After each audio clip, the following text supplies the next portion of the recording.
Okay, we're trying to set this up. It's a weird night tonight. We are that determined to play this game, though. Like, no joke. It's happening. Even if it's just we get through one section of the story, it's happening. Because you wouldn't know that, like, when we normally play these games, when we used to stream, we were not as compelled to, like, finish, you know, like, do 2 things a week. So, we would go and, you know, like, just call off a stream. Or something along those lines, just because, you know, we were tired, busy, just didn't slot out the right way. Like, that's what we did. And because we didn't have a game we really wanted to play. And now that we actually have a game that we want to play, that we are excited to play, that, of course, is going to be when, like, we just can't make screens. Malin will be here soon, hopefully. And we're probably just going to get through, like, a singular section of this game, most likely. And we're going to do our best on that front, but we're determined to get some of this done. Get something done somehow.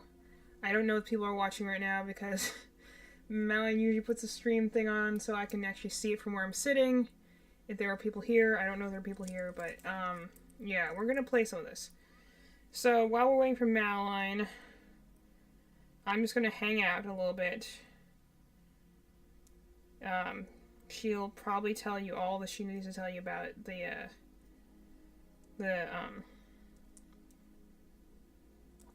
her day. I'm sure it's been fun. So, in the meanwhile, gosh, where did I put the controller? Meanwhile, we're just gonna hang out and chill. It's been a weird day. Because they're going into the, the rest of my family's going to Erie to see my cousin graduate.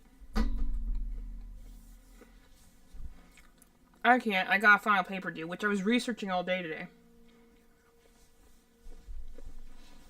But they're going to Erie to see her graduate, and then literally, like, flying right back down to North Carolina again. There'll be a random trip, which honestly I don't care for those trips all out myself anyway, because I don't like, you know, doing stuff like that. So, we're going to go into here, and I'm going to just go in the extras menu and see if there's anything fun to look at. See if we unlocked anything else. We're just here to kind of get the seat warm, so when Malin comes in, we can just jump right in. Because she's probably going to, like, pull in the driveway, scream briefly, and then, like, jump in, you know? Well, we are honestly have been so looking forward to playing this game every time. Like, when you have that passion to go and be like, oh, I want to stream tonight, then, you know, I'm willing to upend my 10 p.m. bedtime to play this game. Even if it's just we get through a singular section of Connor's story, that's alright. That's kind of... Good evening. Welcome to the Detroit Experience. Hey, Chloe. Accessing the extras section. She's both cool and kind of spooky. Oh, we unlocked this one because we haven't been to that location yet, but I think that's where we left off in the last thing. So we're gonna, you know, we don't often feel like we really want to be like, oh, we're gonna play these things. So we're gonna do that. Okay, it looks like we got a new extra. Okay. So we're gonna watch this, see what this is about. While we're burning time for Malin to come. That looks like a making of video. David and Guillaume got back in touch about making Detroit. I wasn't terribly surprised they decided to make it because the fan response was so intense. So it makes sense that they would choose to do that after the enthusiasm. It was a challenge, and it was just an interesting thing to get my head around how to approach this character now as a different, much older person, and whether or not she had changed. And I'm very happy to say that with Detroit, I've had the opportunity to see Kara grow so much more than I ever expected. You do the housework, the washing, you cook the meals, and you take care of... God damn it, when the fuck's the light gone now? Alice! Alice! I mean, she starts out essentially how she does in Kara in a very, not robotic, but, you know, android other way. and getting to take this journey where she becomes more and more human as it goes on. You know, and as an actor, that's a wonderful exploration in every way, whether it's how she sits, her posture, how her voice changes, how emotions change, and how much emotion is based on things like empathy and social experience. And so having, you know, as much material as I got with David to have this huge, nuanced arc was really incredible. Why couldn't we just be happy? We just saw that scene. This experience has been quite different than the experiences I've had shooting film or TV or doing theater work. I have 83 dots on my face and a really flattering black wetsuit type thing, and you're jumping around with props, and it's kind of like being a 10-year-old imaginative kid, which is fun. There's 80 cameras around us. It's already lit, so we just shoot and shoot and shoot and shoot and shoot. There's no change of sets. There's no hair and makeup. There's no wardrobe. So we move really fast, and we'll I always go think through watching motion about capture being 35 pages filmed in a is so day. fascinating. Working in TV or film, we'll probably do 6 pages a day. It's kind of acting boot camp. It's like working out constantly. I mean, you're doing this thing, and then you got to do something that's completely other back to back to back. And so that kind of process of working is very challenging, but it's also very exciting because you just have to keep coming up with new ideas. And your head goes all over the place because you're trying to keep track of basically 4 different storylines for each different response. You shot that girl, for fuck's sake. It was a machine that looked like a girl. Yeah, I know what I should have done. I just told you I couldn't. All right, I'm sorry. The fact that David Cade, he's telling like many stories interwoven from beginning to end is super complicated and super impressive, and I have no idea how he keeps it all in his head. He's not just the writer or the director who's seeing this from the outside eye. He's also thinking about the player walking through this space. You know, only somebody who really, really loves not the work, but like these characters and these stories and cares about doing something meaningful would invest that much in it. And it's always inspiring to work with somebody who cares that much. My experience with motion capture is this one. And I found it sort of terrifying in a way, because they said the computer's going to build you. But then as we got into it, I realized all the elements of it were still artistic. I just dipped into a really brilliant setup here. I've never seen anything like it. And this won't turn me into a product because I was playing a character. So it's wonderful. In the game, Detroit comes back because of a revolutionary industrial rebirth. And there's no reason why that can't happen in Detroit, because they have such tremendous infrastructure for millions and millions of people can very easily support, you know, a new industry. The city is really strong and resilient, but the city has also been through so much. You see the damage. Yeah, that But character it is just takes called that Carlos time of Angel. We were kind talking about that of yesterday. rebuilding and reinvesting into the city that I think is happening slowly but surely. The potential of Detroit as a city is something that this game does a lot of justice to, because it would be easy to look at Detroit as some place that used to be, and that's not the case. This game provokes a lot of conversation and reflection on our potential near future engagement with machines. That's what we are to them. There's merchandise on display in a shop window. I think that a group that feels marginalized, feels like they deserve and have earned access to themselves and the environment around them, and are trying to figure out a way to articulate how to get freedom. What was I designed to be? Their slave? Their toy? It plays with your comfort levels. You think that this is fine, you're comfortable with it, until something blurs the line and throws you off, and now do I feel differently about whether this should be allowed? Should it be banned? Should it be encouraged? You're gonna ruin our lives, and for what? For a bunch of machines? They are not machines! They are alive! I'm alive! You're alive! They're nothing! There are lots of comparable comparisons to any type of persecution of religion, race, etc., dating way back. It can't just be a video game where you shoot 'em up or where people make these choices to do whatever. I think that's the whole point. You have the choice, and you can either choose to go in one direction with your character or another. And I think that's going to be very telling about the gamer. Very telling. I think there's going to be a really strong reaction to this game, which has such a strong perspective.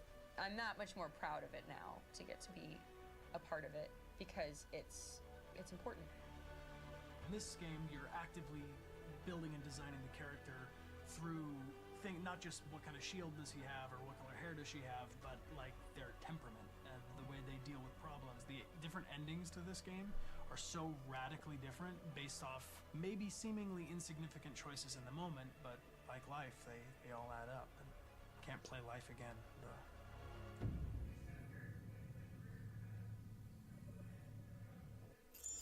I personally just think that's really cool.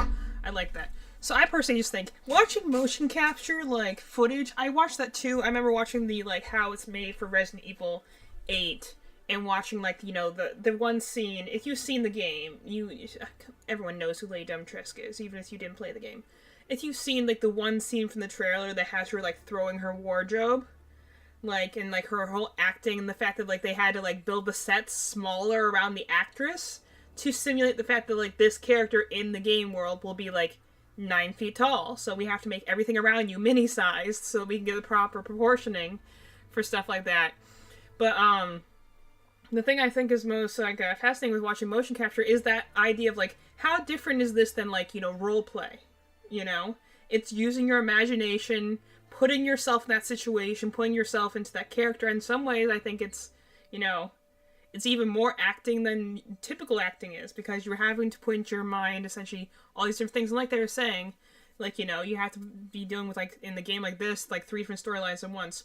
I've watched a few of, not full streams, but like, small videos with Brian Deckard, who's the person who plays Connor in this one. Obviously, out of all the actors talking about their characters, I'm like, did he just play himself? Because his voice is the same, his intonation is the same. They only just slightly changed his appearance for the character. I'm like, did they just ask him to go be like, hey, can you just do you? And we'll turn it into a robot android, like, super cop? I'm just like, his is the one that, like, his natural intonation is literally the same as the characters, while the rest of them have a little bit more, like, actorishness about them. Which is probably because I assume the others are, like, I don't know where any of the others are from. Their faces are familiar to me, but I'm not good with tracking actors. But like, he's the only one that I know that, like, for instance, is a Twitch streamer, so that's why I've watched him in videos. He did a video with Jacksepticeye once, who did a big series on this game because Jacksepticeye really liked this game. He thought it was very cool, so he did kind of a crossover video with Brian Deckard. And they did, like, and that was the thing, that they were talking about the game and, like, how he played it. He gave a couple of, like, different things he kept in mind, like, when he was playing Connor, for instance. It was a very fascinating video to watch, because he was trying to, like, teach Jacksepticeye, like, how did I act this character? What did you do? And there was, like, a lot of interesting things, which I'll point out as we're playing it, because we're going to go into Connor's story next, when Madeline arrives. But the interesting thing he was saying about, like, what he had to do is, like, the biggest thing that, like, he said you had to, like, balance between is the fact that, on one hand, like, the biggest way he was able to get the whole android vibe of it is, like, he says, like, you have to relax, you have to just not care. Which is hard, because we're all so hypercritical of ourselves. Especially, I imagine, when you're an actor. And so you're constantly thinking and overanalyzing everything. And he's like, the way I was able to get around that, he said, was, I just had to stop caring. Because if you're a machine, if you're an android, you do everything perfect the first time. There is no failure, there is no mistakes. Which is, so how he did, like, he always had to be, like, he was showing, like, when he was doing with Jacksepticeye, like, even something as simple as walking, he's like, you do it in the exact amount of steps, you're only looking forward towards your goal, and, like, there's these little things, like, it made me think about, like, how you have to get into the character's head, which isn't I'm not an actor, but I'm a writer, so, like, I do the same thing when I make characters. I get into their head, I debate why would they make certain choices. This is why I don't know if I can be an obnoxious role player sometimes, because that's why I think I'm better as a DM than I am as a player. Because I overthink things. I think about every reason behind why things happen. It's easier for me to state that outright than it is to act it out, because I'm not much of an actor, but it was interesting to see, like, how he, like, thought about that for Connor, with the idea of being like, oh, he's like, so he's like, one thing he considered, like, for instance, that he was going to, like, he gave an example of, like, sitting in a chair. How would a human do it, They would probably pull the chair towards them, like, turn, and then sit down. He's like, no, you're an android, you're doing everything smoothly in one motion, because it's calculated, and you do it perfect every time. So every time he did the smallest of things, from opening a door to sitting down, like, he would do it in one singular motion, and just practice it until he could get smoothly like that, like, and, like, he does these other things, like, how he, like, did Connor's coin tricks and stuff like that. And the little things that he's like, on one hand, you had to act like a robot because there was no, that's where you start. That's where you could potentially end the game depending on your choices. Still being very machine-like.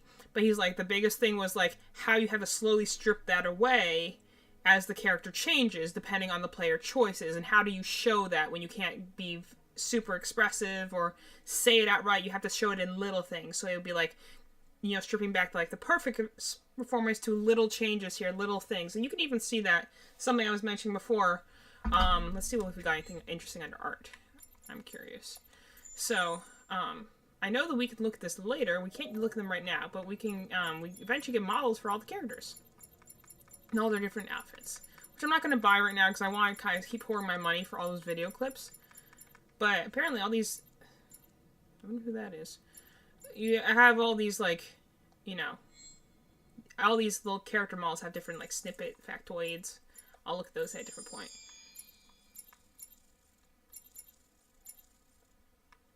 I will say I do, I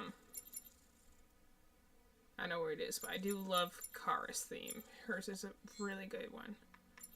Magazines, I think we found another one in the last one.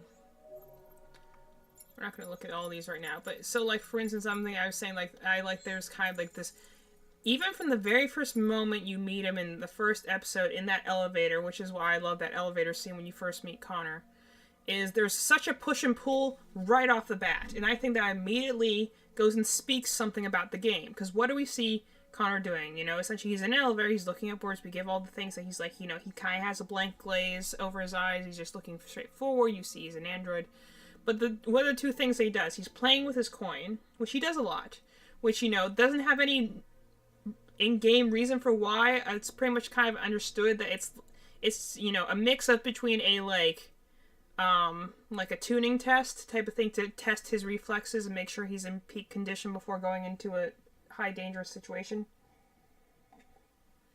But at the same time, I also see it kind of like just a coder's quirk. Like, how, like, you put little things into, like a hacker or something will have little, like, quirks of their code and stuff like that. I think it's something like that, too. It's, like, in one hand, it's, a precision dexterity test, but it's also, it's something he always does before he heads into a situation. It's also something he does whenever he's idle, when he's staying still. And, like, it's a way to get rid of excess energy, like any other human would fidget. I fidget with things all the time. It's a way to kind of keep your mind still by letting the excess energy out through your body. And then the coin stops. Notably, I wanted to mention this at the time, but I didn't want to talk over the, I didn't want to talk. This is the options section. I'm just going to check and see if we have anything. I don't think there's anything else we need to do here, but I just wanted to double check. Controls are fine, language is fine. I'm just trying to switch them. Parameters have been saved. So we're going to continue in a minute, because I think Madeline might have just walked in, as I can hear it from here.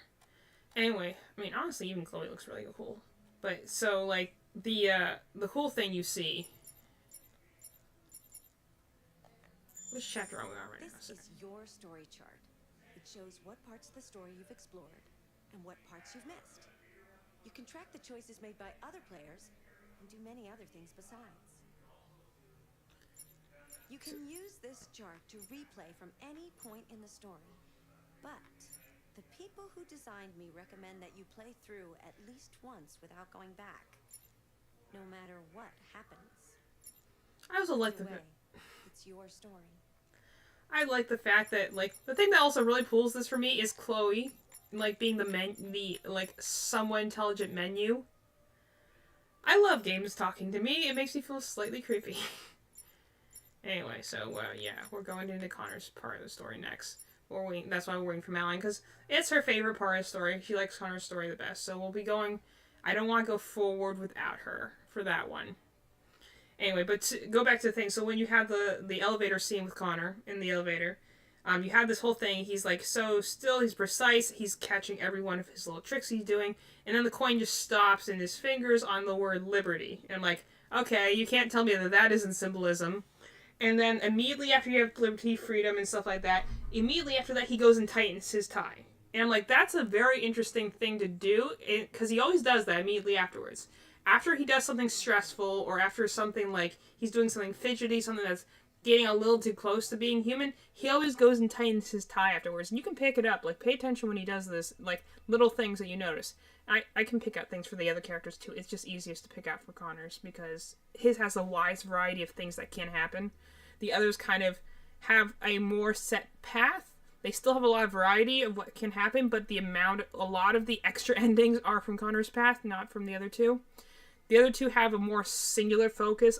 I guess you can say he grapples with his identity more than the other two protagonists do. Marcus is a very close second, though. Like, Marcus also grapples with a lot of the same sort of issues. Like I said, I think Connor and Marcus in some ways are foils for each other, because they're both very similar in a lot of ways. But, just obviously starting from different positions. But anytime he does something stressful or goes through a tough situation, or usually after he's done doing, like, you know, this whole, like, waiting thing with this coin, Connor usually tightens his tie. And what's the thing you think about symbol log command? I think immediately like a collar, like a leash, like even in the gallows sort of thing. It's like something that's tightening around your neck, you know?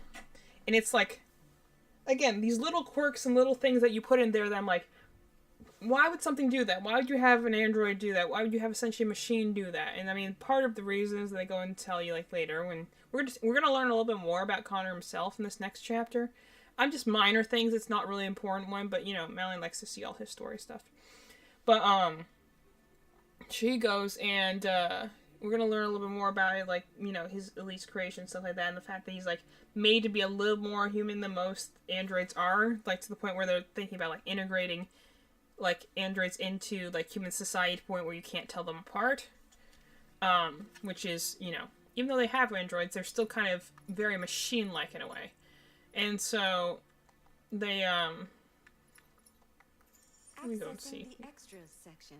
I'm gonna read some of the magazines as long as we're sitting here and we're waiting for Malin to come back. She should be here any time now. She did text me. Okay, so let's see what we got for our magazines here. We got North Pole, Why Russia Wants It. I'll read these out loud because it gives me something to do. Malin was picking up our other sister. She said ETA 10:11, so they should be walking in any time.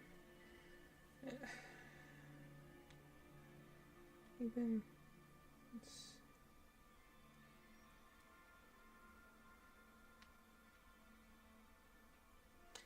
let me go and actually, as long as we're doing this, let me go and like lean over and see if I can see it. Okay. See if we had any comments. I can't see where I'm sitting because Malin usually pulls that screen up, and I actually never asked her how she did it, so I don't actually know how. So let's see. Russia's interest, the North Pole, Why Russia Wants It. Russia's interest in the North Pole has intensified with the recent discovery of precious minerals trapped in the frozen ice, many of which are used in synthesizing therium. So, as we said before, therium is the thing that it allows the androids to run. Essentially, there's a short we'll see later about, like, the creations of how the androids came to be in the first place. But that's the thing that they say that was the revolutionary thing that caused, like, you know, the androids to be able to be made, was they had to figure out some way to power them. You need a battery system. And they synthesized therium, which is able to carry the electrical signals that powers, like, the biocomponents in the androids themselves. So, you know, if they don't have enough, then they, you know, bleed out like a human would. Anyway, android manufacture increasingly dominates both the US and Russian economies, but this isn't just about GPD. Surplus therium reserves would allow either nation to experiment more advanced android models, enhancing their military and industrial output tremendously. And that's another thing to think about. You know, we already seen a little bit in, like, you know, in the different places we've seen about how androids entering the workforce has put a lot of people out of work, but also the idea of military power. Like, you know, just whoever can build more, do they have the stronger military then? Do they become more advanced? Like, we won't see a whole lot in terms of, like, the military prowess of androids in this one, because we're in a civilian area. That's something that, like, you know, is to think about. That's interesting. Okay. That's as far as it goes. There we go. Is President Warren too close to CyberLife? It's interesting.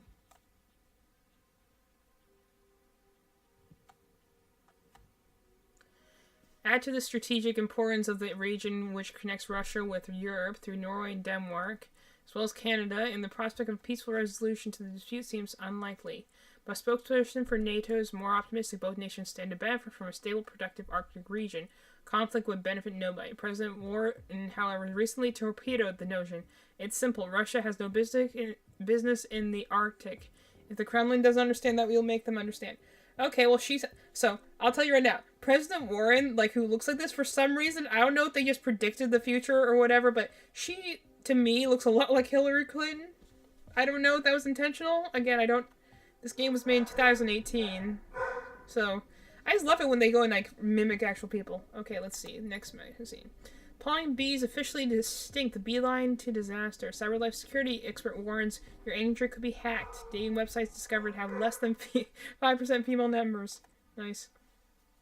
Pollinating bees officially extinct. For decades, scientists and farmers foresaw the inevitable extinction of bee populations. Despite these warnings, the Global Institution for Endangered Species announced at their Washington AGM yesterday that wild bees are now officially extinct.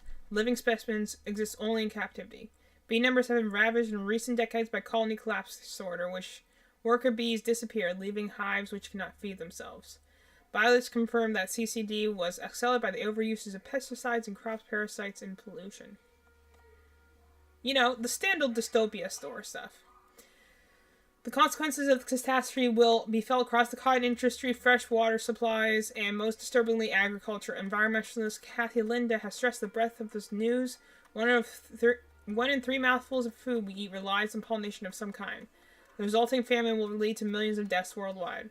CyberLife, in cooperation with whatever that is, have come forward with plans on creating robotic bees. Some are pursuing non-robotic approaches, such as Detroit Urban Farms currently experimenting with modified strains of bee production in captivity, but there's no guarantee they'll thrive. See, that's the other thing I think is interesting about it, is that it isn't just androids that are human. Like, android animals are seen throughout a lot of these different little magazines, which is an interesting idea. Like, you can make something that's extinct and bring it back. You know, and where would the line stop? Once you can make something that can pretty much mimic humans, which are, you know, a very complex organism, why not go for the smaller things? Secrets of androids, how CyberLife designs its androids to coexist with humans. Let's see that. How CyberLife designs designing androids that are easily accepted by humans was a large challenge CyberLife had to overcome. Jason Graff, director of the Humanization Department of CyberLife, unveiled some of his design secrets in our recent interview. The first androids were perfect. They had perfect faces, perfect expressions, and we soon realized that there was something disturbing about them that made people feel uncomfortable. That's the uncanny valley for you. For those who know about that. CyberLife worked on ways to humanize its machines so they could enter our homes and become new members of our family. No, go the other way. They create androids of both genders and all ethnicities, analyzing thousands of voices to find the most pleasing tones. Realistic blinking was perfected, though totally unnecessary, along with breathing, facial hair, and many other humanizing traits. This perfect simulation of humanity, down to the details that androids simply don't need, is the secret of CyberLife's design success. Because that's the other thing that's interesting about it, is the fact that, like, if we saw something that was so similar to humans, we obviously would be unsettled by it in the fact that it isn't, you know? Because when you think about it, I mean, we like to anthropomorphize everything, you know? Like, even down to the fact that you see, like, eyes in your car headlights sort of things. Like, we like to see things like us in other things. So I like how the fact that, like, the idea of, like, oh, it was too perfect to begin with. So we had to make it so they blinked. We had to make it so they would visibly breathe. Totally unnecessary for them to do that, but we did it. So that, you know, people wouldn't be as celibate. And that's the other thing that we see kind of, like, you know, when we're looking at, like, you know, like, consider, like, Kara, you know, she's supposed to be a mom android, essentially, you know, pleasing things like little smiles to, you know, like, being able to come, you know, have a gentle touch and stuff like that, to, you know, the little things, like, the little things that you don't think about, you know. I keep going back out by accident. Okay. Let's see what else we got here. Price of life. How driverless vehicles make life and decisions. Marge your next holiday definition. This is something that kind of is already coming up now about self-driving cars. Come on. I don't like scrolling with my touchpad because it doesn't pick me up half the time. That's why I'm so worried about doing QuickTime events with this touchpad, because it is fairly responsive, but half the time I'm worried I'm going to miss it. Okay. When a driverless vehicle foresees an accident, the car's computer makes life and death decisions, for example, deciding which of the two pedestrians to hit. But the exact process by which cars make these decisions is not very well understood. Martin Forlong of Crown Cars tries to clarify. In these situations, the car's imaging system gathers data to determine the pedestrian's age, gender, life expectancy, etc. in a blink of an eye. The data is parsed through the public record to determine marital status, employment record, life expectancy, and whether they have children. The car then assigns a value to each possible victim based on criteria like the contribution to society. We put a premium on lives that would save other lives, doctors and nurses. All this may sound very reasonable, but Felix Gamble, head of Automation League, I don't know why I said that, says the system has no right to make such judgments. Somebody with a criminal record is not necessarily less valuable to society than a doctor. That kind of information is relevant to the sanctity of human life. Before long dismisses such claims. We want our cars to make the best possible choices. That means acting on the basis of all information they gather. The more, the better. This kind of reminds me of that, like, one plot line in Winter Soldier, where, like, they had that, like, program or whatever that went and determined, like, which people would become serial killers, and then they would just go and kill them. Like, that's a dangerous level to, like, machine thinking. Dang it, I keep doing that every time. I tend just to go out, and I keep hitting the wrong button. Okay, let's see this one. Okay, is your Android spying on you? CyberLife could be using its androids to collect private information. Zero gravity subway to connect NYC and DC in 45 minutes. So that's cool. I think subways are kind of cool. I don't like the crowds, but the trains are cool.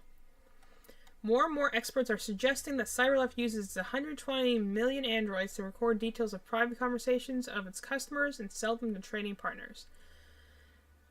Ever talked about buying that new car while eating dinner with your partner? CyberLife could use this information for targeted advertising, like Google, who goes and notices that you go and look something up once, and they won't stop giving you ads about it.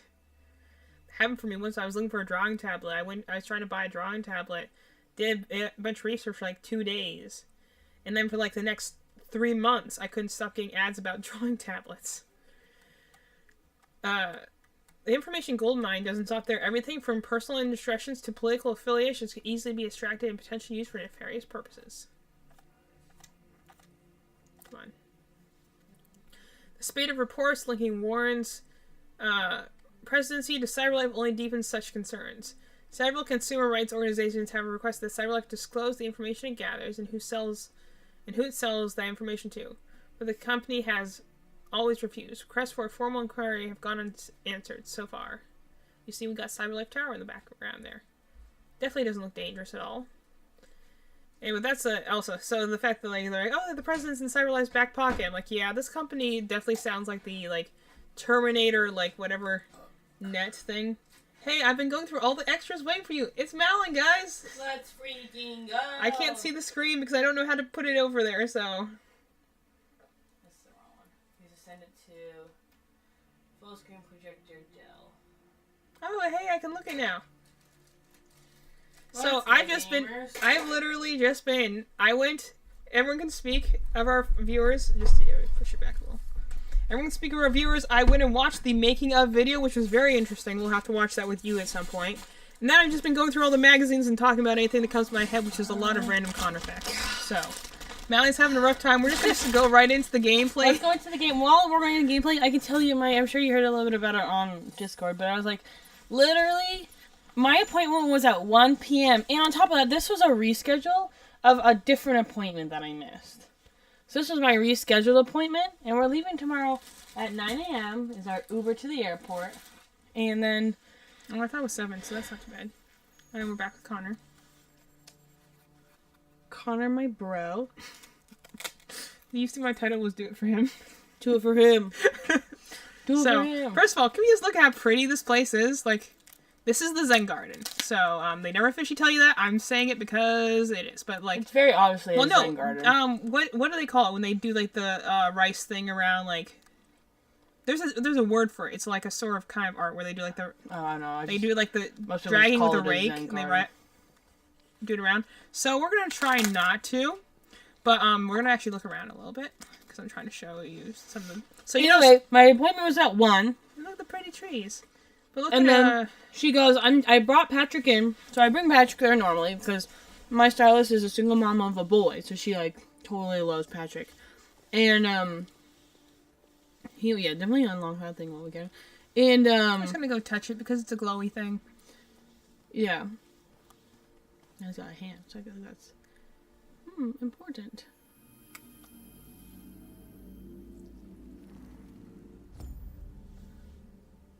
Red. Yeah. Bad. Well, I like it. That's why I think like this. That's the thing they didn't have like in the original Cars trailer, which I think was such a smart thing to put with the androids. Is they have those LEDs that can tell you whenever like they're startled or like freaking out or like even just stressed, because it works really well, especially when we have a character who's not as visually like I think it expressive helps a lot. like Connor is. Well, it overcomes a lot of the faults in motion capture. Also, can we this area will change over time because I'll tell you right now, this place will always kind of reflect Connor's current like mental state and what his mood is. So right now it's very peaceful, it's very springtime, very beautiful, you know.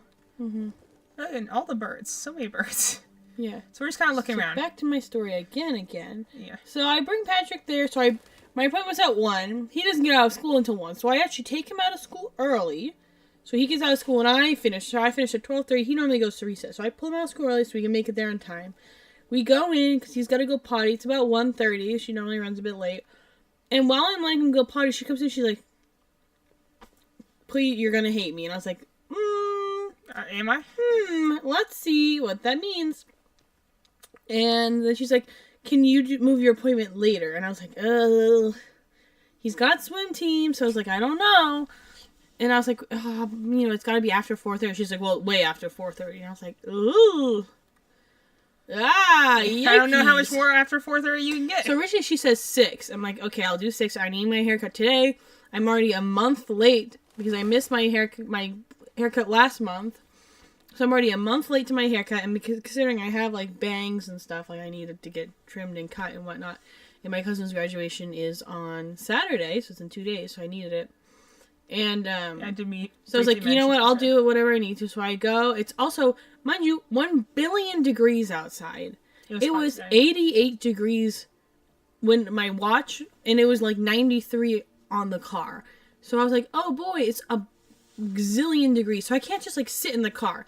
I also am only at like 3, like a quarter of a tank. So I can't also just sit in the car and relax because I don't have a ton of gas. So I was like, okay, well, my stylist is across the street from Olivia's school. So I was like, well, Olivia, when you're done, let's hang out. And then I was like, oh, there's Krispy Kreme. So I take Patrick to Krispy Kreme. He gets a donut. Fun. We kind of waste about half an hour. We go play with Olivia. He plays with her roommate. And then at that point, we've already gotten to, my haircut's at 6. I contact Patrick's mom so I can drop him off downtown instead of at his house like I planned. Because here's the thing. I had planned today out. I never planned it today. I actually planned. I was like, okay, I'll pull him out of school early. I'll get my haircut. We'll hang out with Olivia. We can go to the park for a little bit. I know it's hot. We'll get some ice cream. I'll take him home for swim team. And then I will have time to go back home so we can stream. Because I want to stream because I really like this game. So when she was like, can we just do it at 6 instead? I was like, okay, well, 6 to 7, I'll have enough time to get home. But then it messes up my plans with Patrick. And then I was like, so I was kind of winging it off the cuff. And it was also too hot. And he was really tired to go to the park. So we didn't end up going to the park. But we still, got him a donut. He played with Olivia a little bit. Then I dropped him off with his mom for swim team. And then I was like, okay, I dropped him off early. So now it's 3:30, 4 o'clock. And my haircut is not for another 2 hours. What should I do? Oh, I'll go up to Hillsborough Street, get myself a boba tea. So I did that, and I got, like, the 2 for, whatever, buy one, get one Starbucks thing. Because it's a deal, and so I got a drink for Olivia and my mom, because I got myself a drink somewhere else. And I was like, okay, cool. Now it's, 5 o'clock, and I'm exhausted. And, I really only bought the Starbucks drink because I needed somewhere to sit in air conditioning, because it's so hot you can't sit outside. Yeah. And I don't have enough gas to sit in my car for forever. And I couldn't sit in the boba tea shop because there was like no chairs available. There's only the standing counter. Is that the one that never has seats? Yeah, so I was like, I could go stand at a counter in the air conditioning, but I didn't want to stand. I wanted to sit. So I went to the Starbucks. Sat there for like half an hour. My phone by now is on like 30% because it's been a long day. So I was like, I'm trying to play I'm exhausted. I'm trying to play my little word search, and I can't think of. The theme is mountains. I don't know any mountains. I don't know anything about mountains. I said the Appalachian Mountains, and the Alps was the hint. And then it was like a volcano. A volcano's not a mountain, kind of. It's a volcano. Legally, it's a mountain, maybe. It's not a mountain in my heart. You know? What is mountain in your heart? Mount Everest. You know what they didn't have? Mount Fuji. I would keep telling me consult your objectives. It's like, are you lost? Like, no, maybe I'm just enjoying the idle animations. Yeah, and you're listening to my story because then once we get going, I won't really have time to tell the story because once we get going, especially in like Connor's story, we kind of you want to listen to that stuff because it's a lot of good dialogue. So by now it's 5 o'clock, and I'm like, okay, Mom, let's head back down. We'll help Olivia move out of her dorm a little bit. And I'm like, hee. While I'm doing that, my statistic, she's like, beep, boop, boop, boop, beep. 7 o'clock, question mark? And I'm like, you know what? And I text her back, I'm like, I need this haircut today. Because this is your last availability. And I need it. Because when I rescheduled, her only option was today or next week. I was like, well, I need it today for our trip. So I was like, well, I guess I'm moving my haircut back to 7. And I was like, that's already exhausting. So I was like, I didn't eat lunch or dinner. But my mom luckily brought me like a handmade Mediterranean thing she made. It was very good. I very much appreciated it. So I did have like a dinner kind of moment going on. Like at like 5, not 5, it was like at 3 o'clock. She brought that to me. So then I'm sitting in the Starbucks, and then I go down to Olivia's dorm, and I take a nap in her dorm for like 20 minutes. And by then, now it's, it's 7 o'clock. So now I gotta go to my haircut, and I go, and I'm in there, and I'm like, oh, it's all dark because everyone left. And what do I hear? What's that? Oh, my stylist has another person still in her chair? That's crazy. It's 7 o'clock. The salon closes at 5. What? She still has another client in her chair. And I'm like, are you kidding me? Because I parked there, and I was like, I'm going inside. I'm going to poop in their bathroom, and I'm going to lay down on their sofa. I'm not going to sit in my car. So I go inside, I poop in their bathroom, and I sit on their sofa for another 45 minutes. I don't get my hair cut until 8 o'clock. She moved my appointment back by 6 hours, and then was still late an extra hour. Why say my appointment at 7 if you're going to have my appointment be at 8 p.m.? And I was talking to the other client because he saw me on the sofa. He's like, you have another client after this? And I'm sitting there like rotting on this sofa, which is not comfortable. But I was like, I need to lay down because I'm so exhausted. And she's like, yeah, I moved her appointment back from 2. Huh? My appointment was at 1. You know how I know that? Because she texted me when the appointments were. I didn't make it. I just said option A or B, and I said option A. Yo, no, literally, I heard him talking to the man, and she's like, yeah, one of my clients this morning wanted a hair process that took 5 hours. And I was like, as a business owner, which, mind you, she used to own a salon, and now she doesn't. When she had a child, she no longer runs a salon, she just works at one because she wanted more time with her kid. But I was like, you should know, if your client requests something that's going to be a 5-hour process, and you know your Tuesdays and Thursdays are normally booked full, because you only work Monday through Friday anyways, so you should be like, oh, I will either find a way to make this work around other appointments, but not move my other appointments, or I'll tell her reschedule, and I'll book you for some time where I can do your 5-hour dye appointment. Because when I walk in at 1 o'clock to let Patrick go potty, there is a lady standing there, her head all covered in foils, and she's drinking a seltzer, and I should have known. By the time a client has a seltzer, she's already running an hour to 2 hours behind. Because by the time they're offering you drinks, because she shares the room with the owner of that salon, by the time the owner of the salon is offering you drinks, she's really behind, and I should have known that. I mean, that's what my mom said. Wishful thinking. She said she walked in and was offered a drink. So. Yeah. Well, because my mom also had an appointment today. Mine was at 1. Hers was at 3. She cut my mom's hair at like 4 or 5. So she was late for my mom's appointment, and then so my mom's appointment was her 3 o'clock, and she did her after 4, and then the 4 o'clock was there when my mom got there, my mom wasn't even seated by 4. So then the owner of the salon was like, "Oh, you're waiting on her? Yeah, you want a beer? It's gonna be a while." She offered the guy a beer and he walked in, because it was a guy who walked in after my mom. Yep. I was like, it's great, but also, like, that pretty much ruined my whole, not ruined, it didn't really ruin anything, because it didn't change it, but it just kind of, it ate up my whole day, is the best way to put it. Because one time I went with Patrick you to and go to I didn't really GameStop. get, we didn't get to do much last time this happened. I had an allergic reaction to peaches, so I was like, this is giving me a little flashback. Yeah, that So I was was a like, great there's time. nowhere I really wanted to go. I was like, could I drive places? Yes, but the traffic's awful, because I'm downtown at 5 o'clock. I don't have a Also, ton it's of gas. graduation weekend, And so- and it's graduation weekend at State, so there's the Krispy Kreme. Oh my god. They must have been packing 30 dozen donuts every 15 minutes. There was like 25 people. Patrick almost got hit by 2 different cars while I was holding his hand. All you do is go from here to here. You have to just cross the little crosswalk across the drive-thru. People were like whipping in and out of the parking lot. I was like, oh my god, my child. Keep him with me. Hit me first. Literally, I was like, Patrick, no! And he didn't get a dozen. He didn't get a dozen. People were like, I'm here to pick up. People were picking up. I was like, there must be some special where you get a free dozen, because everyone was picking up a dozen glazed donuts.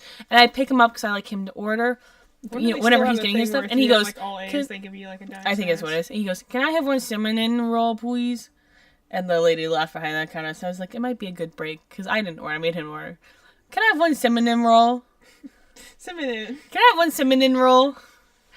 It was so cute. Patrick is adorable. Yeah, I love my little guy. So Patrick was a highlight, but I felt bad because I had this whole nice afternoon planned for us. And then, what the heck? What the heck indeed, What the man. heck? So we originally went to the stylist salon, and there's a big dog there. Because I asked if he wanted to stay with Olivia. I was like, Miss Olivia can play with you at school. Or, I could have brought you in. I was like, I asked if he wanted someone else to come play with him at the school, or if he wanted to come with me to get my hair cut, because there's a dog there he likes to pet, and he wanted to come pet the dog. His name's Orson. He is a St. Bernard, so obviously Patrick wants to come pet the St. Bernard. It's bigger than him. So he pet the dog, and he's like, why are we leaving? And I was like, well, my hair got rescheduled for 7 hours from now. So I didn't get my hair. I didn't get out of the chair until about 8:45. You do look great. Thank you. I like what she does. That's the thing. Is like she cuts my hair so nice. And I just tell her the general vibe. I'm like, I want to keep the bangs. The rest of it go bonkers. So she just kind of like cuts whatever, fits my face. Whatever she feels like cutting. I don't really care too much. So then I go to pick up Olivia. And Olivia's like, we just finished. It's her last day of school. So she's like, we just finished dinner.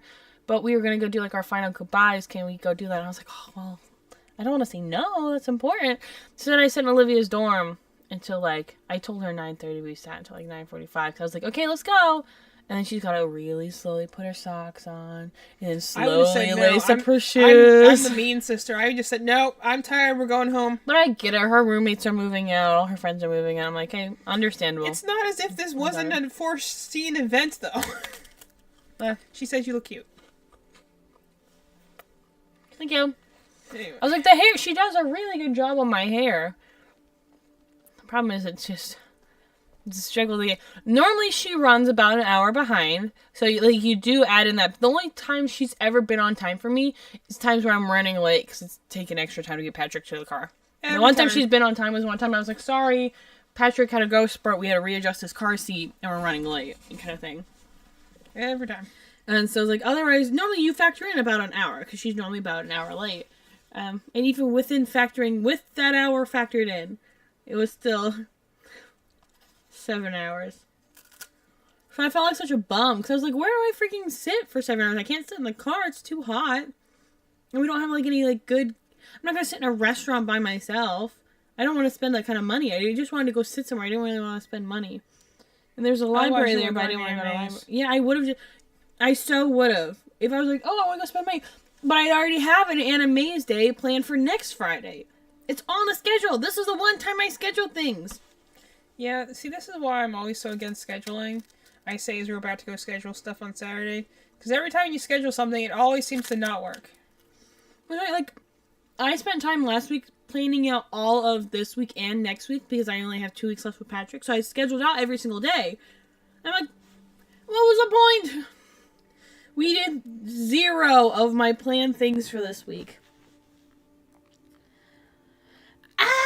and I didn't get anything done in my classroom. Oh, what a crazy week. Oh, don't worry But about your class. I'm They're glad gonna my be hair fine. is cut. I'm glad my hair is cut. So It that's looks very cute. That's and done. you got your tables. My tables? For the crafts. Yeah. We did! Oh, I'm so excited! And calling them was super easy, and I did that while I was sitting in that. When you you texted me about that, I was actually still sitting in the Starbucks by I should myself. mention some here just before you start on that. So this is where the graves are normally. Grave? Every time Connor gets killed, there's a grave here for that model. That's cool. Because a little bit of information. So we're playing. Connor has like a serial number, which I'll explain in Spore and stuff later. But this is the one we're playing as right now is 50. Every time you can get him killed multiple times, and the number just keeps ticking up. And every one of those will be essentially memorialized over there with a little gravestone. To essentially just go and be like, you horrible human being, how Isn't that dare crazy? you? He's already been killed 50 times. Yeah, let's not think about that too much.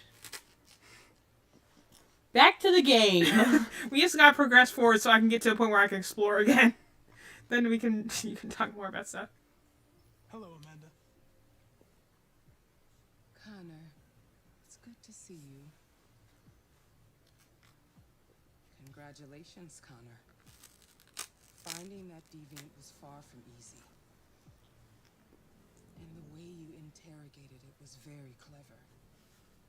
You've been remarkably efficient, Connor. Thank you, Amanda. Thank you, Mom. We've asked the DPD to transfer it to us for further study. It may teach us something about what happened. The interrogation seemed challenging. What did you think of the deviant?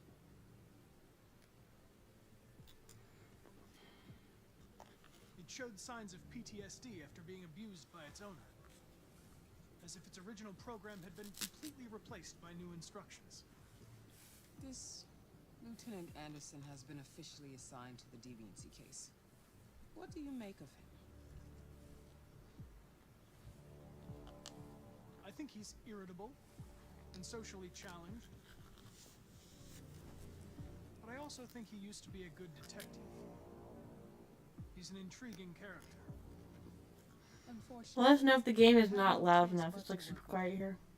What do you think is the best approach? Maybe? I will adapt to his personality.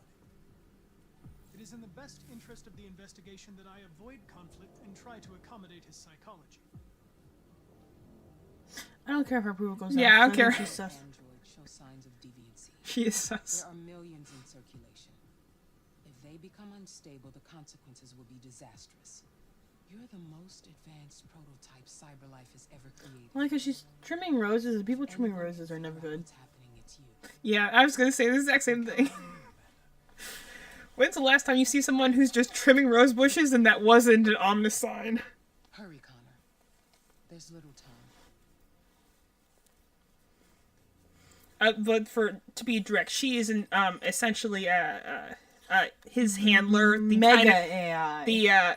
I was going to say that, but super mega AI. So she's his handler. She's essentially the representative from CyberLife. The Well, if people he's who do AI, then she'd be super AI. Can I help you? I'm here to see Lieutenant Anderson. Do you have authorization? Yes. Yes. Beep boop beep bop boop boop beep boop.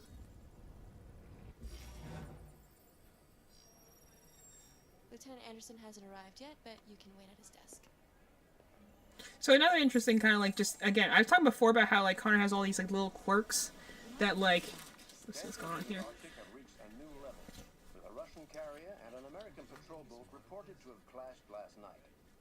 Several warning shots were exchanged, apparently with no damage or casualties to either side. Yeah, we read a magazine that said America and Russia are fighting over the Arctic. So I was saying about before when we were talking about like the different things that like Brian Tiger talked about when he was like figuring out how he was going to act Connor, and it essentially the thing is that he's like he had to have like 9% of it be like this perfect machine, but then he's like I threw in all these little random quirks wherever I could, and sometimes they let me get away with them and sometimes they didn't. But like one of the things he did, like for instance, is that like whenever Connor connects to someone or like transfers information, he always like goes into like a blinking fit. That's something that only he does. Like, he like blinks a lot. Yeah, but it's something that's unique to him. It's showing that from the very beginning that even among androids, he's different. Mm-hmm. Because he's a prototype, so he's not letting... Let's see, we got some other android cops right here.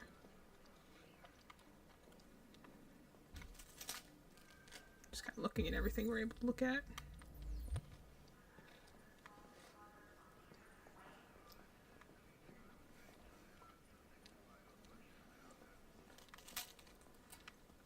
I just like that. I just like the, like, we don't spend a ton of time in this location, but I do like the fact that they did go through all the effort to, like, build out, like, the whole area. Even though we honestly only, like, use, like, one tiny section of it at any given time. Mm-hmm. But I just like the fact that, like, you can already see, like, oh, hey.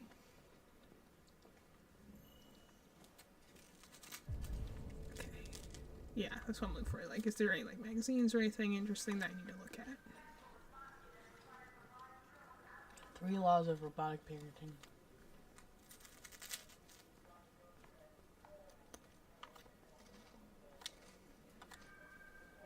Oh yeah, there was in some of the magazines there's some hinting that the president is in CyberLife's back pocket. So funny, you know, the one that looks like Hillary Clinton. So there's his desk. Excuse me. Do you know what time Lieutenant Anderson usually arrives? Never. Where he was the night before. If we're lucky, we'll see him before noon. Thanks. Their outfits remind me of Astral Chain. Well, because we're in a more advanced police department. Yeah, I really like Astral Chain. That game's so fun. Look at the way he sits. Just a little guy. Well, Those again, donut boxes. Shout out to the donuts in the room. That was the thing I think is most interesting about go see the Deviant. Where's that?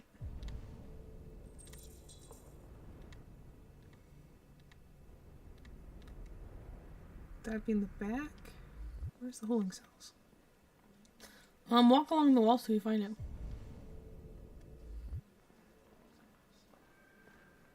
I think it's in that back corner. Back corner. I know it is here. It's just I don't know which direction I have to go break first. room. I feel like it'll be back there. Like how you like ready to riz up the Deviant. My one friend asked me to teach them a new part of my lingo every single day, and I'm like, I don't think you need to know that. I don't think more people need to become delinquents like me. What are you looking at? What are you gonna do? Fight me? You're in jail. Hey, fuck you. Me too, dog. It's okay. That's the response everyone has whenever I enter a room. Oop. That's crazy. His actor looks so familiar, and I don't know who it is.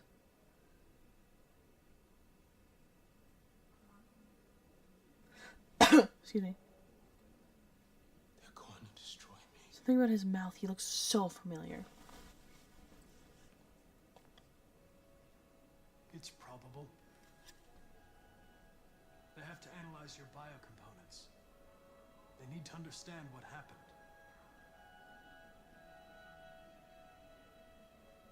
I know there's something you didn't tell me. I need to know before they take you away.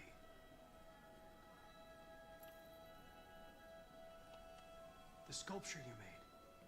Tell me more about it.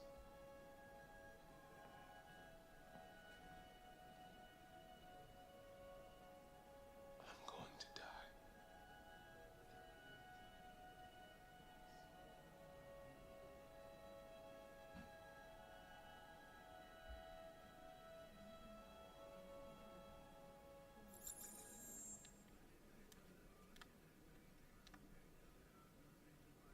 Well, that's down. Slay. I just like the fact that like there's the way they just kind of stare at each other, and again, oh, Open the cell, quick.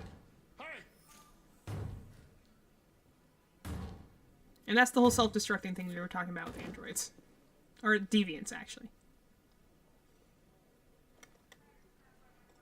I'll call CyberLife. Clean this this mess up.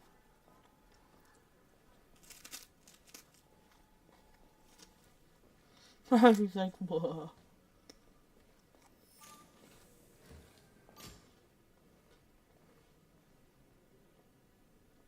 Well, he did. Like I said, is that really enough to kill him? Just bonk your head a few times? Well, he was already pretty damaged to begin with. I think he was just, like, finishing it off. Okay, now let's go snoop. Bonk. Bonk. Bonk. It's good to see you again, Lieutenant. Oh, Jesus. Hank! In my office.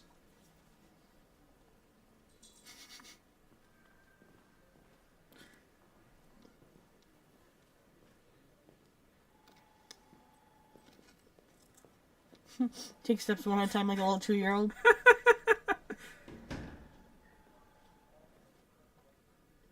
I've got 10 new cases involving androids on my desk every day. We've always had isolated incidents. Old ladies losing their android maids and that kind of crap. But now, we're getting reports of assaults and even homicide, like that guy last night. This isn't just CyberLife's problem anymore. It's now a criminal investigation, and we've got to deal with it before the shit hits the fan. I want you to investigate these cases and see if there's any link. Why me? Why do I gotta be the one to deal with this shit? I am the least qualified cop in the country to handle this case. Bing bong trying to get off anything. Androids, Jeffrey. I can barely change the settings on my own phone. Everybody's overloaded. I think you're perfectly qualified for this type of investigation. Bullshit! The truth is, nobody wants to investigate these fucking androids, and you left me holding the bag. CyberLife sent over this android to help with the investigation. It's a state-of-the-art prototype. It'll act as your partner. No fucking way! I don't need a partner, and certainly not this plastic prick. Hank, you are seriously starting to piss me off. You are a police lieutenant. You are supposed to do what I say and shut your goddamn mouth. You know what my goddamn mouth has to say to you? Okay, huh? Okay. I'll pretend like I didn't hear that, so I don't have to add any more pages to your disciplinary folder, because it already looks like a fucking novel. This conversation is over. Jeffrey, Jesus Christ, why are you doing this to me? You know how much I hate these fucking things. Why are you doing this to me? Listen, I've had just about enough of your bitching. Either you do your job or you hand in your badge. Now, if you'll excuse me, I've got work to do. I'm gonna whap out the "this conversation is over" sometime. This conversation is over. I've never used that one before. I gotta start hitting that one. I would like to start reviewing the case files. Can you tell me where I talk to Hank? Close the door on your way out. That is me with my class. Ew. Have a nice day, Captain. Ew. Talk to the hand.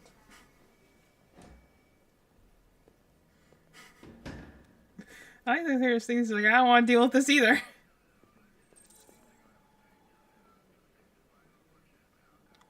Everyone's got like donut boxes. I'm like, gotta keep up with that. I love me a good donut. How are we gonna approach this? What are we missing? I think that's, I don't know. I honestly don't know. How are we gonna go with this? Is there anything else we can search? Not at the moment. We probably were supposed to look at his desk first, and we didn't do that. Oh, we're so dumb. Whatever. He's gonna hate us for a little while, so don't worry. So how are we going next? Whatever you think. Okay. I get the impression my presence causes you some inconvenience, Lieutenant. I'd like you to know I'm very sorry about that.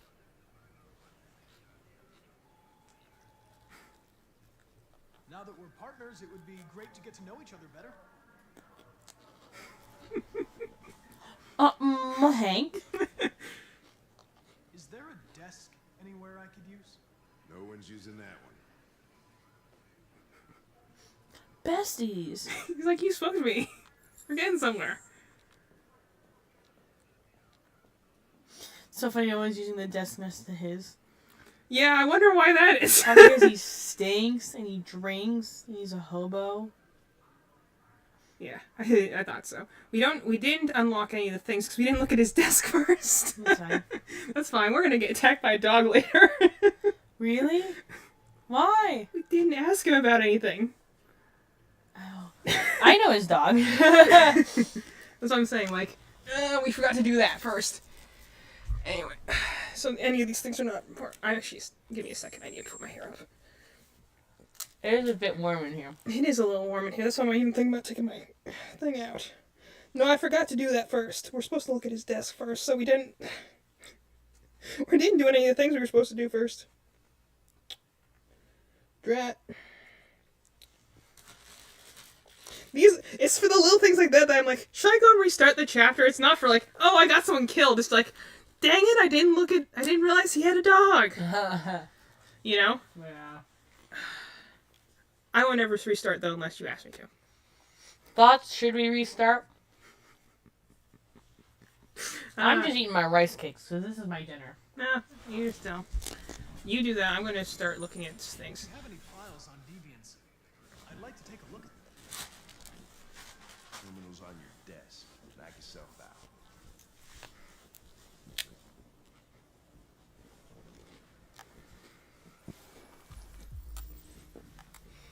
He's like to intersect. He's like. Well, I'm going to read these, so you decide if you want me to restart or anything. Can you read them out loud? The plaintiff. Does that defeat the purpose of me saying I'm going to read what you think? Oh, about you think about what? Once we get to this point, I'm just going to keep going forward. I'm like, if you wanted me to restart, I would do it before I got far. Thoughts?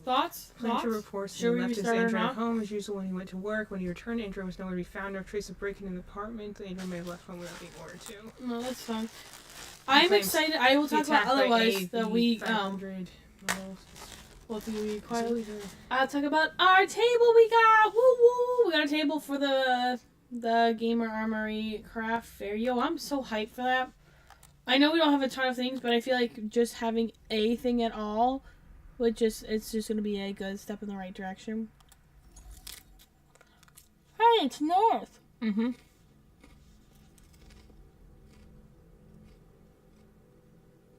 So yeah, keep an eye on some of these pictures. We're gonna be seeing them later. Whoa! Look at this one right here. Read the thing. Leo. So this is literally just Marcus's case. No way. That's crazy. This is where you see like the androids thought to be a prototype, an unknown model, and serial number was destroyed at the scene by intending officers. So that's Marcus. There's Kara right there. Kara.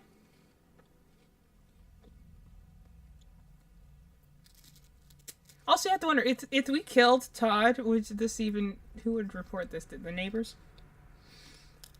They would find his body. Yeah. Yeah. Anyway, that's all we can look at ourselves. So we're just gonna speed through it. 243 files. First dates back 9 months. It all started in Detroit and quickly spread across the country. An AX-400 is reported to have assaulted a man last night. That could be a good starting point for our investigation.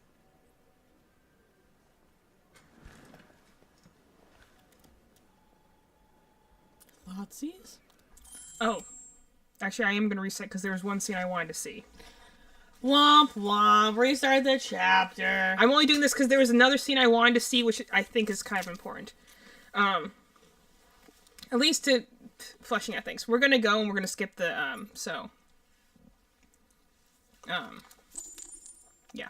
We're going to restart because we're going to skip the briefing with the chief because I forgot there's something that we can do instead of that that's better. We're not going to do this often. I'm just doing it for this section of the story because, Accessing the story chart. That's fine. Because this one in particular, there's a lot of interesting things we can find. And once here. we finish this little area, then we'll tap out to Pack because we have to leave tomorrow morning. Actually, after this one, I think is the one where we chase Kara across the highway.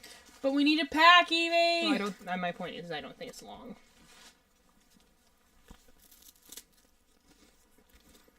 That's fair. Yeah. But don't worry, I mean, you can talk now because we're going to go through dialogue we already did. So tell us more about your... I'm calling the gamer, please. No, not Rossetti! No, this is fine. We're just going to ignore going in there. We're going to go somewhere else. There's something else I want to do. Must have auto-saved. Yeah, it did. We're going to do a little... We're going to... Snooperoni? Yes.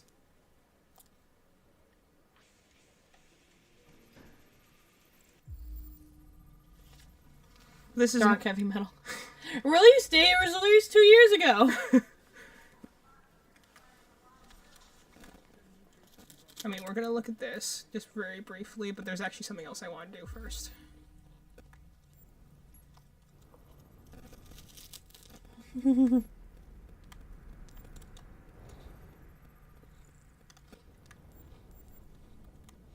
Tony's dead plant.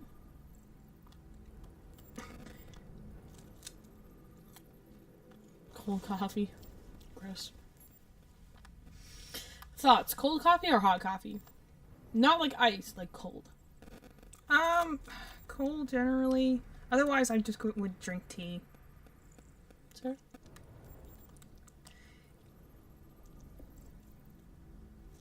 See them and a lot of other people that are around here, some of which I've passed on, because, you know, police stuff.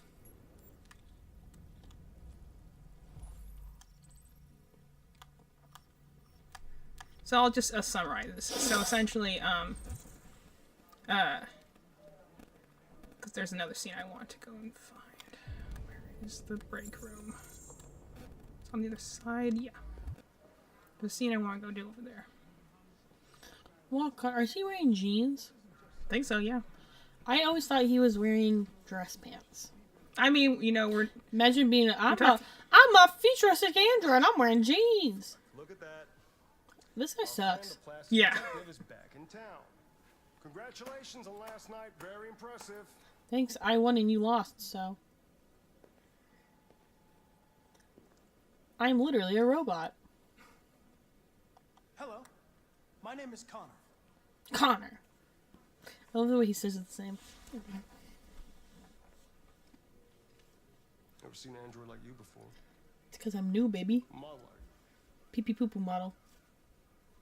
RK-800. It's on my jacket, I'm a prototype. numbnuts. A prototype? If you know how to read. Android detective. So machines are gonna replace us all. Is that it? He sounds like a Starian from Baldur's Gate 3. Bring me a coffee, dipshit. Get a move on! No. I'm sorry, but I only take orders from Lieutenant Anderson. Oh.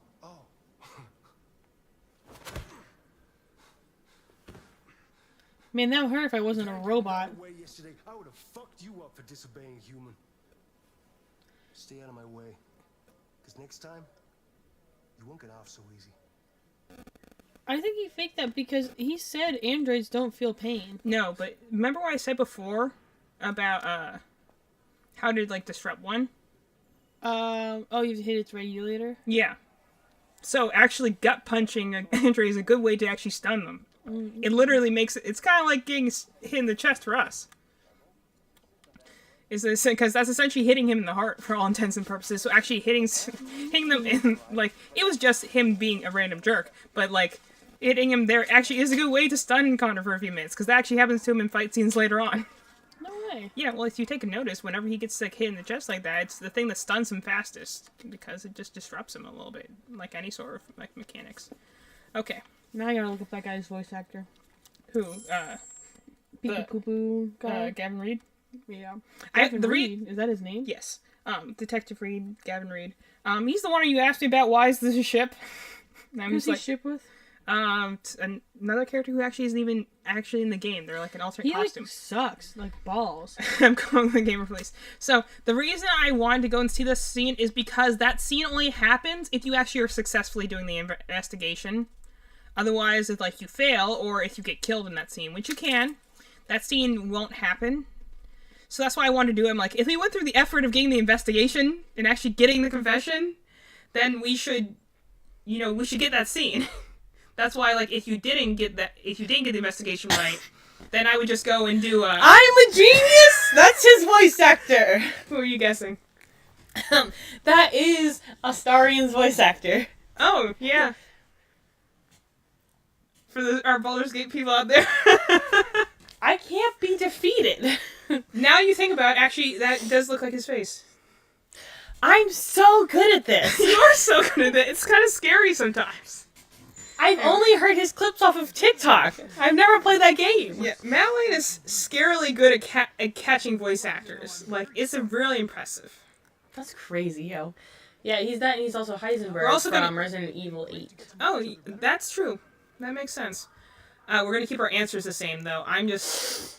Yeah, that's fine. It Now, was- now I have to look through all these things. It's a bonus that I gotta look at the desk. I wasn't gonna refresh, like, so I could look at the desk. I just wanted to reset so I could see that scene. Yeah, he's also Elijah Kamsky, and he's Gavin Reed.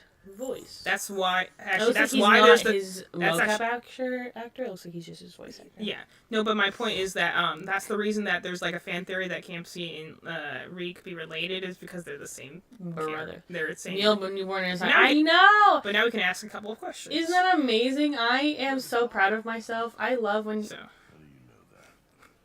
Mom. The dog hairs on your chair. I like dogs. Bark. What's your dog's name? What's it to you? Sumo. I call him Sumo.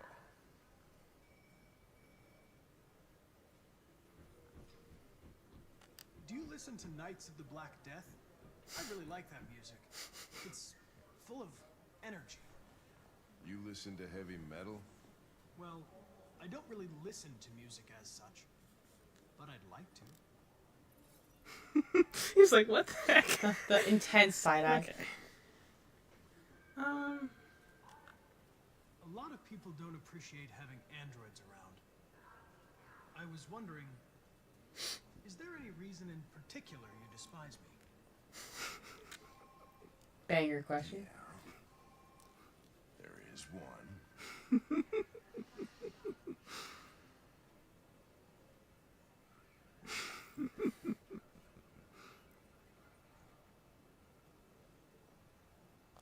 If you have any files, You didn't hit basketball. Because that's not going to help us. But it's still an unlockable answer. Terminal's on your desk. Knock yourself out. Could still put that one in there. Maybe he would have liked basketball. Actually, his answer will be, that was what I was watching in the bar yesterday when you came and dragged me out of it. Well, either way, I'm so proud of myself for figuring out his actor from that guy's one line and only seeing him starring in edits on TikTok. So I'd like to shout out I to would me. like to say shout out to Madeline because Madeline has an impressive ability to guess voice actors. Like, it's scary sometimes. That's like the most, I think, like, Anyways, I we don't already say, saw like, these rare, things. I guess, that I've ever... I was willing to go forward without knowing all the extra details, like, about Hank, but I'm like, I want to see that scene in the coffee break room. Because also, I also like building up that guy's a jerk, because we're going to totally stick it to him later. So you really have to build up how much of a jerk he is now. That could be a good starting point for our investigation. On the AX400 he's referring to is Kara. So we're going to go...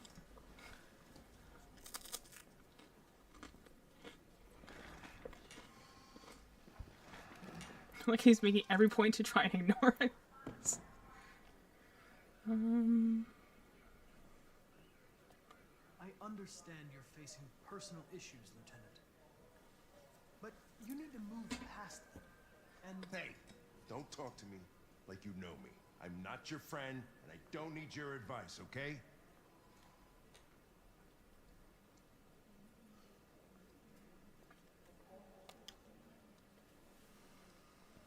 I've been assigned this mission, Lieutenant. I didn't come here to wait until you feel like working. This is so me talking to my class. Hank are my students, and I'm Connor. And then the students do this to me. I throw the lot of you in a dumpster and set a match to it. So stop pissing me off. That was the right thing to do. Things are gonna get nasty. Let's get nasty. Sorry to disturb you. I have some information on the AX400 that attacked the guy last night. It's been seen in the Ravendale district. I'm on it.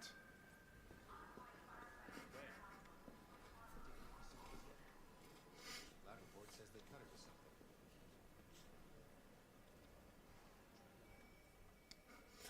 Connor is just my favorite because he's just a guy. He's just a little guy. It's probably because he is so childlike. Well, when you think about it, he's like a month old. Mm-hmm. Because he's a prototype, and every time he gets destroyed, he has to essentially start over again. He has the knowledge of the previous one, but that one's existence essentially starts there. So he, at this point, is like literally a month old compared to the other androids that we have in this story that have been around for like years. Or have a lot of like things to come after. We can actually see the stats. Find the magic stone.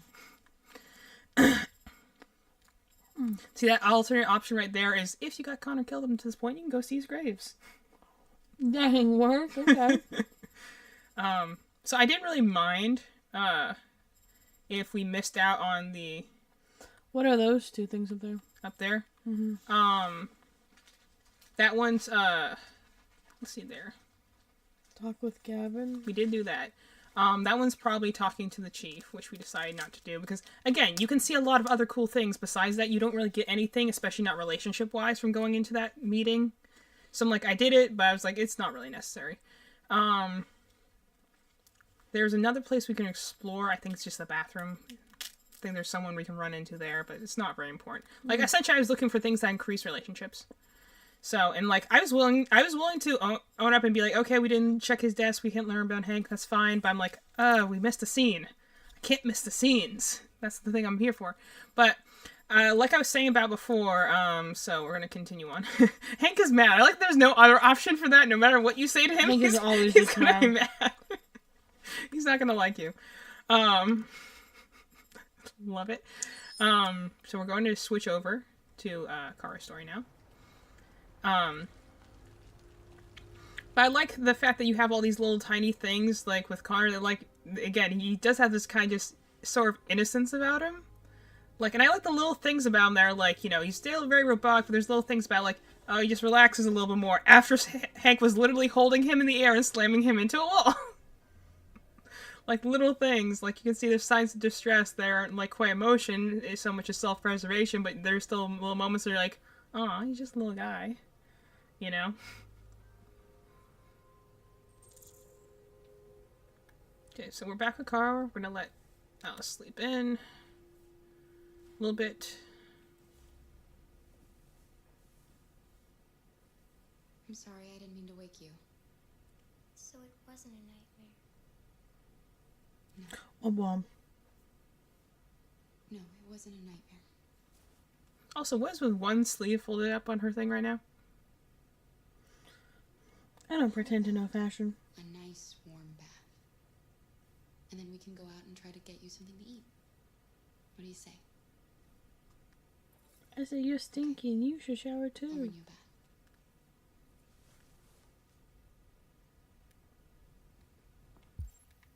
Let's see.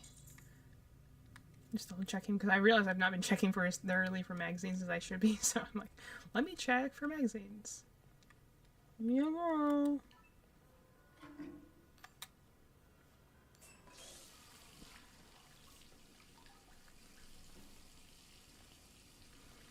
We're gonna do the Android thing of staring at ourselves in the mirror. Which all of them do a lot of.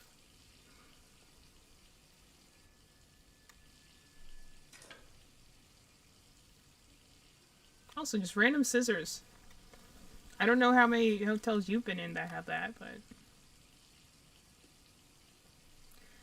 So, here's the only thing I think is funny about this. So we know the androids can change their appearance kind of at a whim. Everything, like, they have, like, a synthetic skin, synthetic hair, stuff like that.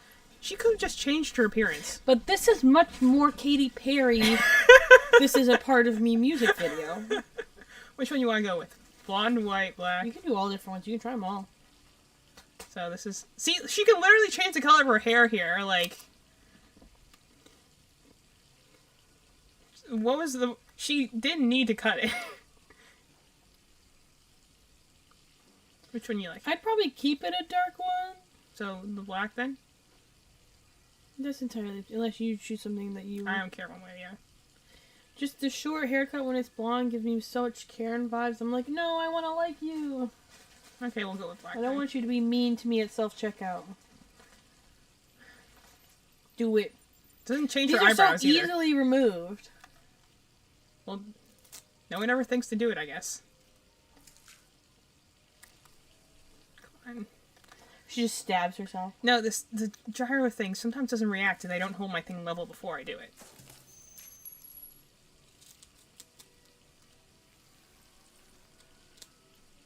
And you see, all androids have like a self-healing system that takes care of minor damages and stuff like that. That's why it doesn't like bother them when, like, you know, they take minor wounds that can use to repair themselves. And then things like combat androids have like a more intense repair system. Like, for instance, one thing you see with, like, for instance, Connor is, like, he has a very advanced health repair system because he's meant to be in a place where he can get shot all the time. You really look like a human now. I think they were I'm not really sure fun. that the haircut did that, but thanks. Your bath's ready. I think she meant that we ripped stuff out of our face with scissors. If she mentioned her hair. See, now I can read. Now I can read the magazine. I saw this beforehand. I'm like, why can't I read this yet? Now I can read the magazine. Come on. The sweat thing does not register half the time. I don't know what this energy is or why she has that on there. Babies are a miracle. Hey, that video of Maeve is so funny. Babies are just a miracle for different reasons. Like, how did they have that? She's just shaking her head back. Okay, let's look She's out so the window.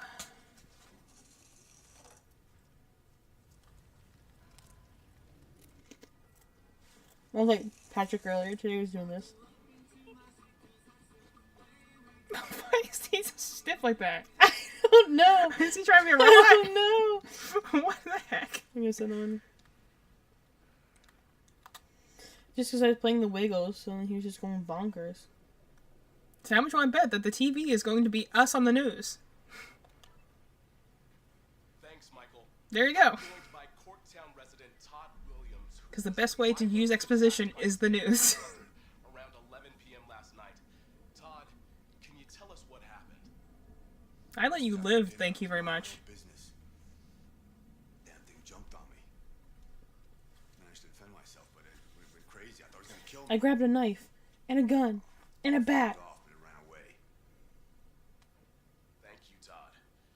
Disturbing news for Android owners everywhere. Police have launched a search to find... Also, again, her hair changed, but her eyebrows are still back. Again, I point out the fact that the whole, like, human appearance on the outside of an android is a synthetic thing. They can change that at a given time. He's lying. He's the one who tried to hurt us. So true, bestie. What are we gonna do? We have Cry. nowhere to go. And the police are looking for us now. Jump off cliff. Be sad. We can't stay here. We don't have any money. It's the way we Do you do have it. any family? Anyone who could help us? No. It was just Dad. That android yesterday, he gave me an address. He said we could get help there. Could be worth a try.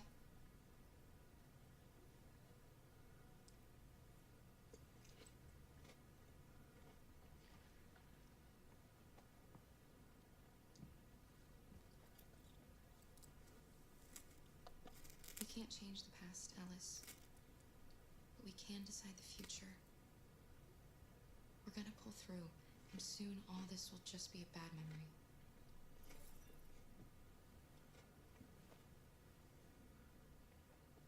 I also like they were indoors and she went through the effort of putting her gloves back on. She did? She has gloves on right now. Because she has her. That's because she's she a has little vagrant. You gotta know she's a little She vagrant. has her like outer clothes outfit and her underclothes outfit, and there's no in between.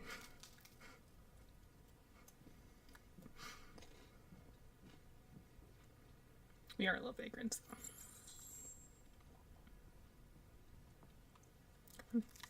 Sometimes my thing just does not go in the right direction.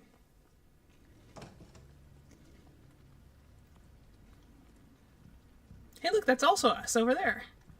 What?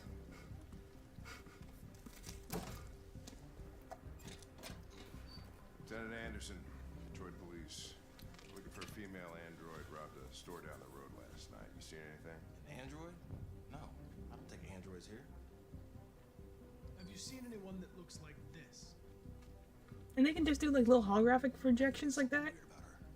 She came in last night. She was dressed normal, you know? There was no way I could tell. Is it still here? Yeah, probably. Room 28. Thank you. So if we didn't, and now we're playing as Connor. And so if we didn't rob the store, would they have found us? Probably not, I guess. Probably not, but you needed to rob the store to stay You wait in here. the car. No. You're going to need me, Lieutenant. I know more about androids than you do. Listen, I'm tired of you talking back to me. You're a machine, so shut the fuck up and do what I say. No. All I want is to accomplish my mission. I'm sorry if that upsets you. You want to see the end of your mission? Stop busting my fucking balls. He'll always be angry about us talking to him until like a certain point in the story, so I try to get like increased like points where I can, but also I'm like, yeah, 90% of the answers we're going to give him are going to make him angry. Yeah. Because he just hates our existence, period. I do like the fact that like this like is technically Kara's chapter, but you can switch between protagonists depending on what your choices in the previous chapter were. Depending on if Hank and Connor get close enough to find you.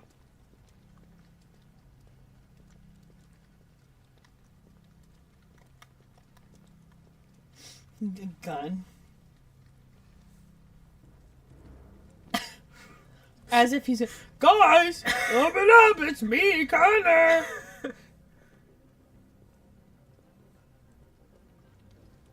Beds still warm. They were just here. Pee in the toilet, still warm. They were just here. How would you turn that besides sticking your hand in it?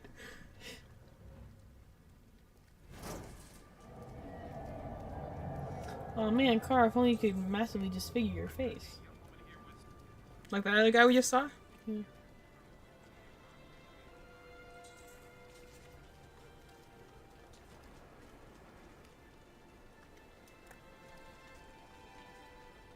Scooch! We're playing hide and seek with the police.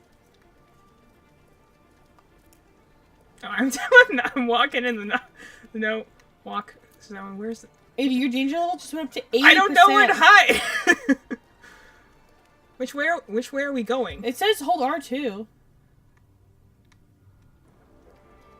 And it'll tell you your destination. Well, it tells me there's danger over there. Keep spinning. It should give you your destination. Oh, over here. Okay. Freaking bozo! Why, Iona?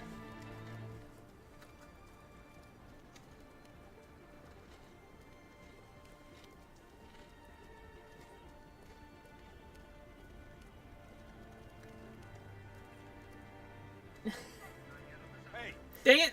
I didn't fast fast enough. Now we're running. Which way did it go? That way. They're headed for the train station. I didn't flick that fast enough because I was distracted by whatever Malin was doing. Sorry, it's just me being really sweet. Malin, you ruined my stealth. Ow. They're over there. And you couldn't have chased them? You have perfectly good legs. I don't care if I don't get tired. There's a point being made here. Our protagonists meet. Briefly. Don't shoot, we need it alive. And it's a child. Well, they're talking about Kara, not Alice.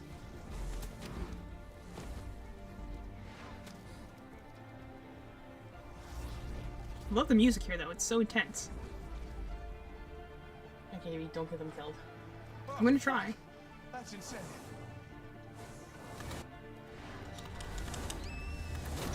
Come on! Why is this not reacting? Come on.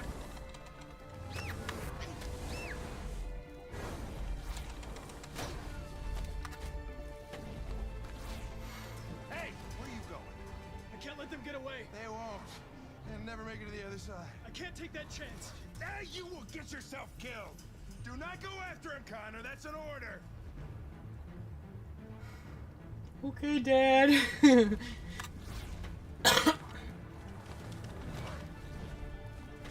I got that! Come on! Alice, you just got hit by a car! Come on! God, okay. This is just not picking up my button prompts. I hope my controller's not dying. I didn't charge it, so I hope it's not... Well, luckily we just got through that phase. That first one didn't react to me at all. You just got hit by like 4 cars. Are you okay, Kara? You just got hit by like 4 cars. I got like swiped, but I didn't get hit on straight. Because you can die there if you don't get them. I'm like, I'm not losing her here. We're trying to get the good ending. Oh my gosh. stare across the distance.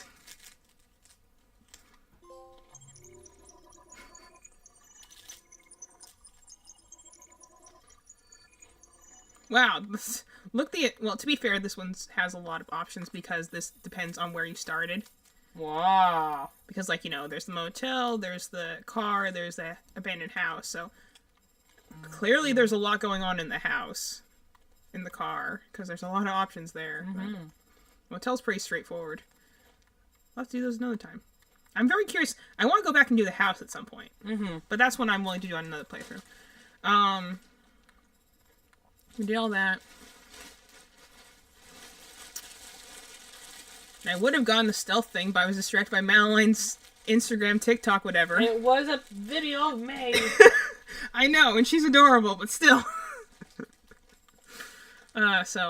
Screw the stealth section there, which was fine, because then we got to see the whole, like, chase across the highway, which I think is a cool, cinematography thing. The one thing I was going to get right is I'm like, hey, if I'm going to barely get Kara across the road. I'm not running across the road with Connor. He's going to die. Because I got hit, like, by the car 4 times. I'm, like... It keeps sideswiping you. I think it's because I didn't miss a lot of prompts in a row. I got them, like, spaced out evenly that I didn't die there, because otherwise I'm like, I was so afraid she was going to die. So, yeah. Riding in our big red car. Yeah, unfortunately we were spotted by the police. My fault. Well, actually Madeline's fault and my fault. We pursued, reached the fence, and they got to their destination. I like that there's this whole, like, different, like, string of events purely on the idea of, like, Hank told Connor not to go across, and Connor obeyed. If he doesn't, there's a whole lot of other stuff that can happen, which I assume is, you got hit by the first car, you got hit by the second car, you got hit by the third car, you got hit by the fourth car. This one down here is actually if you manage to miss all the time events and you miss them with Kara and, like, he catches up. Which is weird when you are playing, like, as 2 different protagonists, so you're like, who are you rooting for in this scenario? But there's, like, is an instance where, like, Kara doesn't make it across and Connor catches her. He won't catch her. I mean, that's kind of the point. Either she gets away from an extra thing, like a car just breaks them up, or there's another scenario where something else intervenes and causes it so that, she doesn't get caught. Or, they both get hit and they both get destroyed, and then just Connor's the only one who can come back from that sort of thing because he's a prototype. But, yeah, that went well. So we are going to end it here, because the next one I do know is is with Marcus. He'll be going to find Jericho. It's a very much calmer thing going on here. CyberLife has provided Detroit police with a prototype detective android. Although police assistant androids have...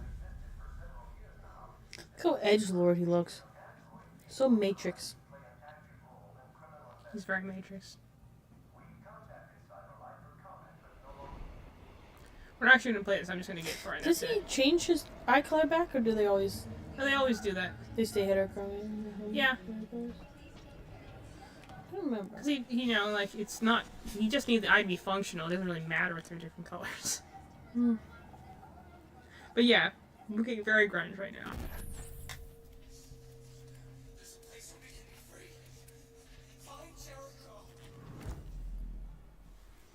So he gave him a little key.